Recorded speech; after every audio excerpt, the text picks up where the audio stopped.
Hello, good morning. എന്തൊക്കെയുണ്ട് വിശേഷം? ഇന്ന് നമ്മളൊരു ഫംഗ്ഷന് പോവാണ് കേട്ടോ. സോ ദേ ഞാൻ റെഡിയായി പുറത്ത് നിൽക്കുകയാണ്. ഹലോ.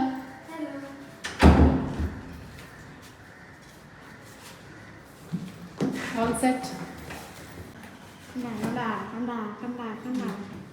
അപ്പോൾ ഫംഗ്ഷന് പോണതിൻ്റെ മുന്നേ ചെറിയൊരു പരിപാടിയും കൂടി ഉണ്ട് കേട്ടോ. ഇന്നാണ് മിത്തുക്കുട്ടിയുടെ PTM, അതായത് ഈ ഒരു ന്യൂ അക്കാഡമിക് ഇയറിലെ 9th ഫസ്റ്റ് PTM ആണ്. അപ്പോൾ ഇവർക്ക് ഏപ്രിലിൽ ഓൾറെഡി ക്ലാസ് തുടങ്ങിയല്ലോ. സോ ക്ലാസ് ടെസ്റ്റുകൾ ഇങ്ങനെ ഉണ്ടാവും എപ്പോഴും, എവറി വീക്ക് എന്ന് പറഞ്ഞ പോലെ ക്ലാസ് ടെസ്റ്റുകൾ ഉണ്ടാവും. അപ്പോൾ അതിൻ്റെയൊക്കെ റിസൾട്ടാണ്, മറ്റേ മെയിൻ എക്സാം അല്ല കേട്ടോ. പക്ഷേ എന്നാലും കുറേ ക്ലാസ് ടെസ്റ്റുകൾ നടന്നിട്ടുണ്ടായിരുന്നു.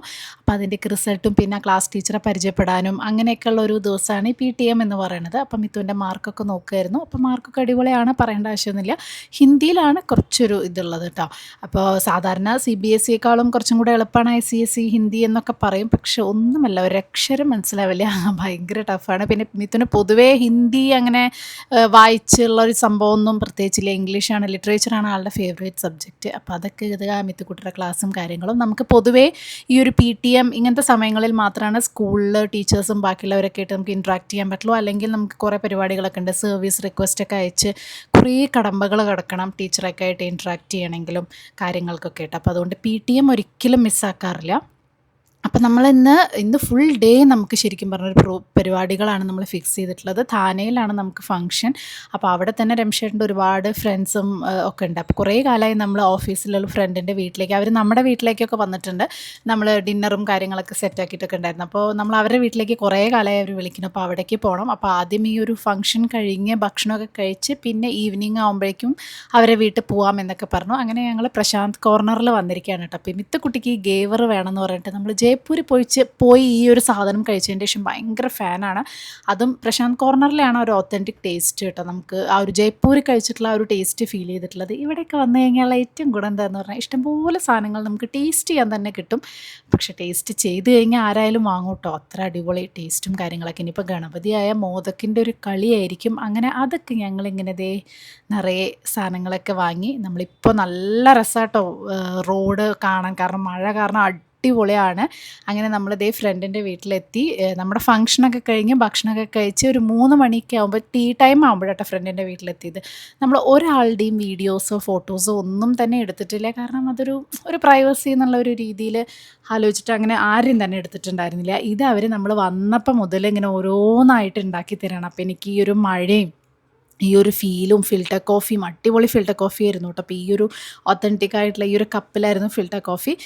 അപ്പോൾ അതൊക്കെ കുടിച്ച് വൈകിട്ട് ഒരുപാടായി കണ്ടു. രാത്രിയായിട്ട് നല്ല മഴയായിരുന്നു. അപ്പോൾ ഇന്നത്തെ ഒരു ഫുൾ ഡേ കഴിഞ്ഞതേ തിരിച്ചെത്തി രാവിലെ ഒരു 8:30 പോയതാണ്. ഇപ്പം നല്ല മഴ പെയ്യേണ്ട, അത്യാവശ്യം ഇടി മിന്നലും കാര്യങ്ങളൊക്കെ ഉണ്ട് കേട്ടോ. അപ്പം ഞാൻ ഈ സിനിമ കാണുന്നതിൻ്റെ മുന്നേ ഞാൻ കുറച്ച് ഡ്രസ്സുകൾ പരിചയപ്പെടുത്തി തരാമെന്ന് വിചാരിച്ചു. അതിൽ ആദ്യത്തെ ഡ്രസ്സ് എന്ന് പറയുന്നത് ഓഫ് കോഴ്സ് ഞാൻ ഇന്ന് ഇട്ടുണ്ടായിരുന്നല്ലോ, ആ ഡ്രസ്സ് തന്നെയാണ് ഞാൻ ഇന്ന് പോണ സമയത്ത്. അതൊരു അത്യാവശ്യം എന്താ പറയുക, ഒരു ഫംഗ്ഷനും നല്ല ഭംഗിയുള്ള ഒരു ഡ്രസ്സ്, എൻ്റെ ഫേവറേറ്റ് ഡ്രസ്സ് കേട്ടോ. ഒന്നാമത് അതിൻ്റെ കളർ, അതിൻ്റെ പാറ്റേൺ, പിന്നെ ഒരു ക്ലാസ് ആണ്, എന്നാൽ ഒരു ഫംഗ്ഷനൊക്കെ ഇടാൻ പറ്റുന്ന ഒരു ഡ്രസ്സാണ്. അപ്പോൾ എനിക്ക് എന്തായാലും നല്ല ഇഷ്ടപ്പെട്ടു. അപ്പോൾ നിങ്ങൾക്ക് തീർച്ചയായിട്ടും വാങ്ങിക്കാം. ഞാനിപ്പോൾ 2-3 പ്രാവശ്യമായി ഞാൻ ഇടുന്നു കേട്ടോ. അപ്പോൾ അതാണ് ആ ഫസ്റ്റ് ഡ്രസ്സ് എന്ന് പറയുന്നത്. അടുത്ത ഡ്രസ്സ് ഇതാ ഒരു കോട്ടൺ ഫുൾ സെറ്റ്. അപ്പോൾ ഇതിൻ്റെ കുർത്തി മാത്രമായിട്ട് എൻ്റെ കയ്യിലൊന്നുണ്ടായിരുന്നു, കുറച്ചൊരു വ്യത്യാസമുള്ളത്. പക്ഷേ ഇത് എനിക്ക് ഭയങ്കരമായിട്ട് ഇഷ്ടപ്പെട്ടു. അതേപോലെ തന്നെ ഇതിൻ്റെ മെയിൻ എന്ന് പറയുന്നത് ഇതിൻ്റെ ദുപ്പട്ടയാണ്. നല്ല ബ്യൂട്ടിഫുൾ ആയിട്ടുള്ള ആനയൊക്കെ ഉണ്ട് കണ്ടോ. ഒരു കലംകാരി വർക്ക് അല്ലെങ്കിൽ ഒരു ജയ്പൂർ പ്രിന്റ് എന്നൊക്കെ നമുക്ക് തോന്നിക്കുന്ന രീതിയിലുള്ള നല്ല ബ്യൂട്ടിഫുൾ ആയിട്ട്. അടുത്തതും അതെ, ഒരു ബ്യൂട്ടിഫുൾ കുർത്ത സെറ്റാണ്. നല്ല ഭംഗിയുള്ള ഒരു ഫ്രില്ലൊക്കെ വെച്ചിട്ടുള്ള ഒരു ബ്ലൂ കളർ. ഇതിൻ്റെ കളറാണ് എനിക്കിഷ്ടം. കണ്ടോ, നല്ല ഭംഗിയുണ്ട്. ഇവിടെ ലേസും അതുപോലെ തന്നെ ചെറിയൊരു മിറർ വർക്ക് ഈ ഒരു ഫ്രണ്ട് പോർഷനിലും. പിന്നെ സ്ലിറ്റ് ഉണ്ട്. പക്ഷെ ഇതിൻ്റെ സ്ലിറ്റ് കുറച്ച് ഭയങ്കര ഹൈ സ്ലിറ്റ് ആണെന്ന് വേണമെങ്കിൽ പറയാം. പക്ഷെ അത് കുഴപ്പമില്ല, കാരണം നമുക്ക് ഇതിൻ്റെ പാൻറ്റ് അങ്ങനെയാണ് വരുന്നത്. സ്ലിറ്റ് ആണെങ്കിൽ നമുക്ക് അതിന് വയറ് കാണാൻ അങ്ങനത്തെ ഒരു പ്രശ്നവും വരില്ല കേട്ടോ. നമുക്ക് ആ ഒരു പ്രശ്നങ്ങളും കാര്യങ്ങളും ഒന്നും തന്നെ ഇല്ലാത്തതുകൊണ്ട് ധൈര്യമായിട്ട് നിങ്ങൾക്കിത് വാങ്ങിക്കാം. അപ്പോൾ എനിക്ക് നല്ല ഇഷ്ടപ്പെട്ടു. പിന്നെ കുറച്ച് സ്ലിം ആയിട്ടുള്ള ആളുകൾക്കൊക്കെ ഒരു തടി തോന്നിക്കാൻ, ഒരു ഫ്രില്ലും കാര്യങ്ങളൊക്കെ ഉള്ള ഒരു തടി തോന്നിക്കുന്ന ഒരു ടൈപ്പാണ്. അടുത്തത് ഒരു ഏകദേശം നമ്മൾ ആദ്യം കാണിച്ച പാറ്റേൺ ആണോ എന്ന് ചോദിച്ചാൽ അല്ല, പക്ഷേ കളർ ഏകദേശം അതുപോലെ തന്നെയാണ്. ഇതൊരു കോളർ നെക്ക് വരുന്നതാണ് കേട്ടോ. ഇവിടെ ലേസും അതുപോലെ നെക്ക് പാർട്ടിലൊരു ലേസൊക്കെ വെച്ചിട്ടുണ്ട്. പിന്നെ ഈ പറഞ്ഞ പോലെ തന്നെ സ്കൂൾ ടീച്ചേഴ്സിനും ഓഫീസിലേക്കൊക്കെ സ്ഥിരമായിട്ട് ഇടുന്നവർക്ക് ഇതൊരു ഫുൾ സെറ്റാണ്. ഇത് കണ്ടോ, ഇതിന് പാൻറ്റ് ഉണ്ട്, ഒരു ദുപ്പട്ട. സിമ്പിളാണ്, വളരെ സിമ്പിളാണ്. ഇത്രയാണ് ഞാൻ ആമസോണിൽ നിന്ന് വാങ്ങിയത്. എല്ലാ ആമസോണിലാണ്. എല്ലാത്തിൻ്റെയും ലിങ്കും കാര്യങ്ങളൊക്കെ ഞാൻ ഡിസ്ക്രിപ്ഷനിൽ കൊടുക്കാം. അപ്പോൾ തൽക്കാലം ഇത്രയേ ഉള്ളൂ കേട്ടോ. മഴ പെയ്താലും ചൂടും ഫാനില്ലാതെ നമുക്ക് ഇരിക്കാൻ പറ്റില്ല, ചൂടും കാര്യങ്ങളൊക്കെ ഉണ്ട്. പക്ഷെ എന്നാലും നല്ല അടിപൊളി മഴ തുടങ്ങിയിട്ടുണ്ട്. ഇനിയിപ്പോൾ എന്താ, ഇനി നമുക്ക് ഒന്ന് സിനിമ കാണാം, ഫുഡ് കഴിക്കുക. ഫുഡ് വേണ്ട, ശരിക്കും ഫുൾ ഹെവി, അതുകൊണ്ട് എനിക്ക് എന്തായാലും ഒന്നും ഫുഡും കാര്യങ്ങളൊന്നും വേണ്ട. പക്ഷേ മിത്തുക്കുട്ടിക്ക് എന്താ എന്നുള്ളത് നോക്കട്ടെ. അങ്ങനെ ഭക്ഷണമൊക്കെ കഴിച്ച് സിനിമ കാണുന്നതിൻ്റെ മുന്നേ നമ്മൾ ചെറിയൊരു പെട്ടി പൊട്ടിക്കലാണ് കേട്ടോ. വേറെ ഒന്നല്ല, ഞാൻ പറയാം, രംഷേട്ടൻ്റെ ഫ്രണ്ടിൻ്റെ വീട്ടിൽ പോയി നമ്മൾ ഈവനിങ്ങിൽ സ്നാക്സൊക്കെ കഴിച്ചു എന്ന് പറഞ്ഞു. അപ്പോൾ അവരുടെ ഈ ഒരു കാര്യം എനിക്ക് പറയണം എന്ന് തോന്നി കേട്ടോ. അവർ നമ്മുടെ വീട്ടിലേക്ക് വരികയാണെങ്കിലും അല്ലെങ്കിൽ രംഷേട്ടൻ ഓഫീസിൽ എപ്പോൾ ഇടയ്ക്കിടയ്ക്ക് ഇങ്ങനെ കാണുകയാണെങ്കിലും ഒക്കെ എപ്പോഴും ഗിഫ്റ്റ് കൊടുക്കുന്ന ഒരു ഫാമിലിയാണ് കേട്ടോ.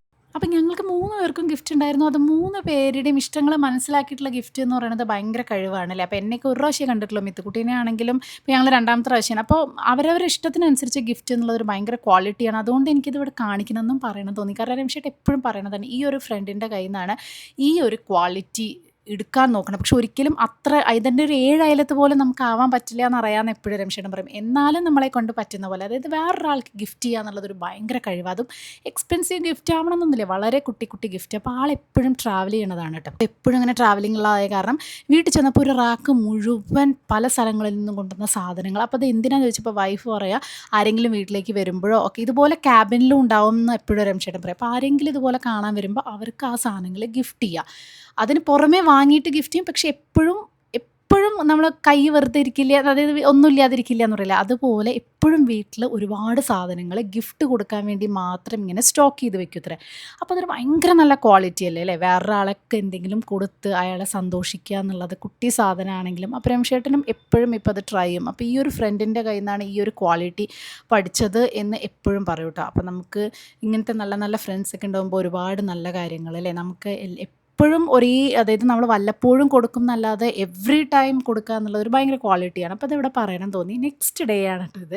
രംഷേട്ടൻ അവിടെ എന്തൊക്കെയോ തിരിപ്പിടിക്കുന്നുണ്ട്, ഡോറ് ശരിയാക്കുന്ന കാര്യങ്ങളൊക്കെയാണ്. മിത്തുക്കുട്ടിയാണെങ്കിൽ ഫാദേഴ്സ് ഡേ ആയിട്ട് ഇതേ രംഷേട്ടൻ്റെ ഒരു കാരിക്കേച്ചർ വരയ്ക്കാനുള്ള ശ്രമത്തിലാണ്. എനിക്ക് ഭയങ്കര ഇഷ്ടപ്പെട്ടു കേട്ടോ. നല്ല രസമുണ്ട്, ഒരു സൂപ്പർ ഹീറോ പോലെ സെയിം ആയിട്ടുണ്ട് എന്ന് എനിക്ക് ഫീൽ ചെയ്തു. അപ്പോൾ ഞാനിന്ന് എന്തെങ്കിലും ഒരു ഫാദേഴ്സ് ഡേ അന്ന് മാത്രമല്ല, വീക്കെൻഡാണ്. അപ്പോൾ എന്തെങ്കിലും സ്പെഷ്യൽ ഉണ്ടാക്കണ്ടേന്ന് വിചാരിച്ചു. ആദ്യം ഫിഷ് ബിരിയാണി ഉണ്ടാക്കാമെന്ന് വിചാരിച്ചു. അപ്പോൾ ഫിഷ് പറഞ്ഞ സമയത്ത് കിട്ടില്ല, കുറച്ച് ലേറ്റ് ആവും. അപ്പോൾ ഞാൻ വിചാരിച്ചു ചിക്കൻ ബിരിയാണി ആക്കാം എന്നുള്ളത്. കാരണം എന്താ വെച്ചാൽ ഫിഷൊക്കെ പിന്നെ ലേറ്റ് ആയി കഴിഞ്ഞാൽ കുറച്ചും കൂടെ ബുദ്ധിമുട്ടല്ലേ. അപ്പോൾ ചിക്കൻ ബിരിയാണിക്കുള്ള പരിപാടിയാണ്. ചിക്കനൊക്കെ റെഡിയാക്കി, ഏത് ടൈപ്പ് ബിരിയാണിയാണെന്നൊന്നും അറിയില്ല, ദം ഇട്ടിട്ടുള്ള നല്ലൊരു ബിരിയാണി ആണ് എന്നുള്ളത് അറിയാം. അപ്പോൾ എന്തായാലും അതിന് നമുക്കൊരു സാലഡും പുതിന ചട്നിയും പപ്പടും ഇതെല്ലാം വേണമല്ലേ, അതാണല്ലോ അതിൻ്റെ ടേസ്റ്റ്. പക്ഷേ ഈ പറഞ്ഞ പോലെ വീക്കെൻഡ് ആയതുകൊണ്ട് തന്നെ നല്ലോണം ലേറ്റായി. ഒരു 2 മണി 2:30 ആയി കേട്ടോ വീക്കെൻഡ് ആയപ്പോഴേക്കും ഭക്ഷണം കഴിക്കാൻ. പക്ഷേ എനിക്കെപ്പോഴും എന്താ പറയുക, ബിരിയാണിയൊക്കെ നല്ലോണം ഇങ്ങനെ റെഡി ആയിട്ട് വേണം കഴിക്കാൻ. അപ്പം ഞാനിതാ എൻ്റെ പണിയിലേക്ക് കിടക്കുകയാണ്. എനിക്ക് ഫുള്ള് ഭക്ഷണം കഴിക്കുന്നതിൻ്റെ മുന്നേ തന്നെ ഇവിടെയൊക്കെ ക്ലീൻ ചെയ്യണം. ഞാൻ ഈ വൂക്കിയുടെ ഞാൻ പറയില്ല ലൈം സ്പ്രേ ഇട്ടിട്ടാണ് കേട്ടോ ഞാൻ തുടങ്ങിയത്. പ്രത്യേകിച്ച് ഫിഷും ചിക്കൻ അങ്ങനത്തെയൊക്കെ വാങ്ങിച്ച ദിവസം ഞാൻ എല്ലാ സ്ഥലവും ഈ ഒരു സ്പ്രേ ഇട്ടിട്ട് തുടയ്ക്കും. അപ്പോൾ നല്ല മണമൊക്കെ പോയി വെട്ടി തിളങ്ങും.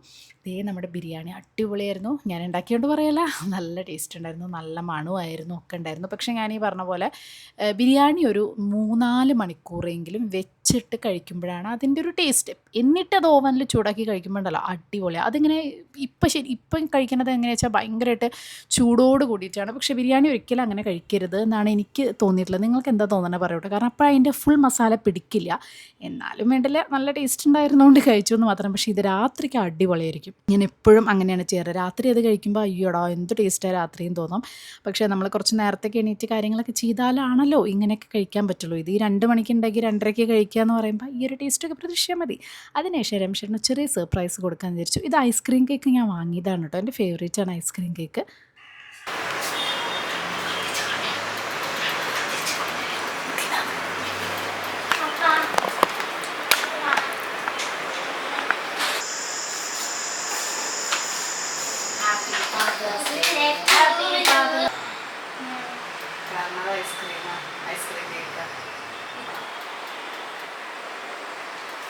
Ale mniejsza.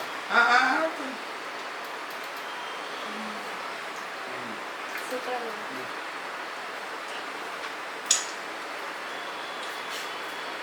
അയ്യോ മറ്റേത്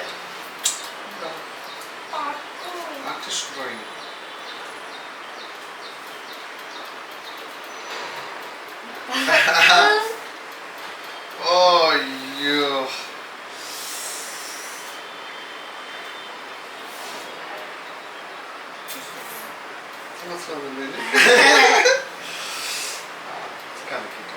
ഞാനവിടെ ക്യാമറ ഓൺ ആക്കിയിട്ടുണ്ടെങ്കിലും റീൽസ് ആയിട്ട് എടുക്കാൻ വേണ്ടിയിട്ട് ഞാൻ എൻ്റെ ഫോണിൽ ഇങ്ങനെ എടുക്കുകയാണ്. അപ്പോൾ ഇപ്പോൾ റെക്കോർഡ് ചെയ്യുമ്പോഴാണ് കേട്ടോ ഞാൻ ശ്രദ്ധിക്കുന്നത്. ഞാൻ ഫുൾ ടൈം ഇങ്ങനെ മുന്നിൽ വന്ന് ആ ക്യാമറയുടെ മുന്നിൽ ഇങ്ങനെ നിൽക്കണ പോലൊരു ഫീൽ എനിക്ക് തോന്നണു. അപ്പോൾ നിങ്ങൾക്ക് ഇങ്ങനെ ഒരു എന്തെങ്കിലും അരോചകത്വം തോന്നുന്നുണ്ടെങ്കിൽ ക്ഷമിക്കൂ. കാരണം ക്യാമറയിൽ രണ്ടും ഒരുമിച്ച് ഒരേപോലെ എടുക്കാൻ പറ്റില്ല. റീൽസ് വേറെ രീതിയും ഷോർട്സ് മറ്റേ യൂട്യൂബിൻ്റെ ഇത് വേറെ രീതിയല്ലേ. അപ്പോൾ അതുകൊണ്ട് ഞാൻ ആ ഒരു നല്ല മൊമെൻ്റൊക്കെ ഇങ്ങനെ ആസ്വദിക്കുകയായിരുന്നു കേട്ടോ. അപ്പോൾ ഇപ്പോൾ നോക്കുമ്പോഴാണ് എന്നെ ക്യാമറയുടെ മുന്നിലായിട്ട് ഇങ്ങനെ നിൽക്കണ പോലത്തെ ഒരു ഫീല് ഉണ്ടായിരുന്നു. പിന്നെ ഡ്രോ ചെയ്യാനൊക്കെ ഇൻസ്പയർ ആക്കി പപ്പനെ ആദ്യത്തെ പേജിൽ സിക്സ് പാക്ക് ഒക്കെ ഉണ്ട്. ഓ സൈന് ആറാക്കിയല്ലേ ഞാൻ എഴുതിയത് പക്ഷെ അതെങ്ങനെ വായിച്ച ആറാക്കി. Very good thank you very much. പക്ഷേ ഇത് ഇഷ്ടമായിട്ടോ. അങ്ങനെ ബിരിയാണിയും കേക്കൊക്കെ കഴിച്ച് വെട്ടിയിട്ട വാഴത്തണ്ട് പോലെ കിടന്നു എന്ന് പറഞ്ഞ പോലെ പിന്നെ ഒരു കിടത്തം മാത്രമേ ഓർമ്മയുണ്ടായുള്ളൂ. അത് കഴിഞ്ഞ് ഒരു 5 മണിയായിട്ടോ എഴുന്നേക്കാൻ. പിന്നെ അത് കഴിഞ്ഞിട്ട് ഇന്ന് ഒരുപാട് ഷൂട്ടിങ്ങുള്ള ദിവസമായിരുന്നു. അതായത് ഒരുപാട് പ്രോഡക്റ്റിൻ്റെ ഷൂട്ടിങ്ങുള്ള ദിവസമായിരുന്നു. അപ്പം ഞാൻ ബാക്കി ഡേ ഇൻ മൈ ലൈഫ് ഒന്നും കാണിക്കാനുള്ള ഒരു എന്താ പറയുക ഒരു താക്കത്ത് എനിക്ക് ഉണ്ടായിരുന്നില്ല എന്ന് വേണമെങ്കിൽ പറയാം. അപ്പോൾ ഈ മിത്തുക്കുട്ടി രമേശേട്ടനെ വരച്ചിട്ടുള്ള ഈ ഒരു സ്കെച്ച് ബുക്ക് ആ ഫ്രണ്ട് രമേശേട്ടൻ്റെ ഫ്രണ്ട് മിത്തുക്കുട്ടിക്ക് കൊടുത്തതാണ് കേട്ടോ. ഇന്നലെ ഞങ്ങൾ പോയപ്പോൾ അതിൽ ഫസ്റ്റ് പേജ് രമേശേട്ടനെ വരച്ചത് ഫാദേഴ്സ് ഡേയും കൂടെ ആയപ്പോൾ രമേശേട്ടനെ വരച്ചു. അപ്പോൾ അവരാണെങ്കിൽ വലിയ വലിയ അന്താരാഷ്ട്ര കാര്യങ്ങൾ ഡിസ്കസ് ചെയ്യുകയാണ്. ഞാനാണെങ്കിൽ എനിക്ക് പറ്റിയ കാര്യം ചെയ്യുകയാണ്. കേക്ക് നല്ല അടിപൊളി ടേസ്റ്റാണ് കേട്ടോ. ഐസ്ക്രീമാണ് ഉള്ളിൽ, പുറത്ത് 2 ലെയറായിട്ട് കേക്ക് രമേശേട്ടൻ ഇരുന്ന് ചുരുക്കിയാണ്. അപ്പോൾ തൽക്കാലം ഇന്നത്തെ വീഡിയോ ഇത്രയേ ഉള്ളൂ. കുറേ ദിവസമായി നിങ്ങൾ ലോങ് വീഡിയോ ചോദിക്കണമെന്ന് എനിക്കറിയാം. ഇനി ഞാൻ മാക്സിമം പറ്റുന്ന പോലെ ലോങ് വീഡിയോസ് നോക്കാം കേട്ടോ. ഇന്നത്തെ വീഡിയോ നിങ്ങൾക്ക് എല്ലാവർക്കും ഇഷ്ടപ്പെട്ടെന്ന് വിശ്വസിക്കുന്നു. ഷോർട്സ് എന്തായാലും കാണാൻ മറക്കരുത് കേട്ടോ. ബൈ.